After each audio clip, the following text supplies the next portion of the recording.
The first question which arises is, who can make a will? Section 59 of the Indian Succession Act provides the answer to this. It says that every person may dispose of his property by will, provided that such person is of sound mind, such person is not a minor.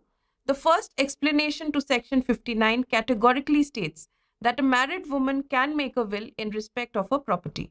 The second explanation provides that deaf, dumb, blind persons are entitled to make a will.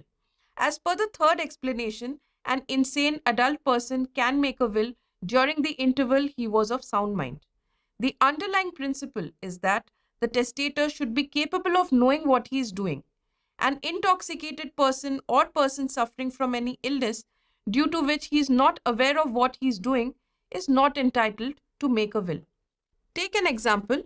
Shyam, an 84-year-old suffering from dementia and under 24-hour medical care, is not likely to possess the competence needed to prepare a will. Now let us try to understand the expression sound mind. It implies that the person is aware of and understands what he is doing. Now a sick or dying testator may be unwell, but that does not mean that he is not of sound mind.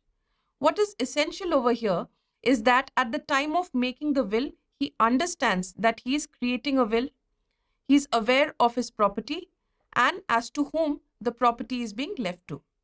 Someone can be forgetful or even eccentric, but so long as such a person is aware of his actions or deeds, can identify friends and relatives, is aware of what he owns, and understands how the property is to be distributed under the will, such person is capable, that is, he is of sound mind. The three illustrations to Section 59 of the Indian Succession Act further clarify as to what is meant by the expression person of sound mind. A will executed by a person of unsound mind will not be a valid will. A person disputing a will on the ground of not of sound mind must prove that the deceased lacked mental capacity to execute a will.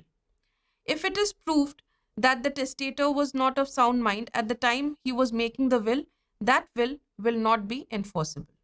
The words his property implies that the testator can make a will only in respect of his own property. So that means that a person cannot make a will of a property which belongs to somebody else. Therefore, A can make a will of a flat belonging to him, to his sister, but not the flat belonging to his brother. In case of a property which is held jointly or owned jointly, the testator can make a will in respect of his share in that joint holding. Payment of pension is governed by the relevant service rules and thus cannot be bequeathed by will. On the other hand, pensionary benefits like provident fund, gratuity, and other retiral dues or extra remuneration are included in the estate of the deceased and therefore they can be given out through will. As regards ancestral property in which the testator has a share or a portion, explanation of Section 30 of the Hindu Succession Act provides that a will can be made in respect of the interest of a male Hindu in a Mitakshara co-parcenary property. Thus, the freedom to bequeath or give away one's own property in the manner one wishes is absolute under the law, which is under Section 30 of the Hindu Succession Act 1956.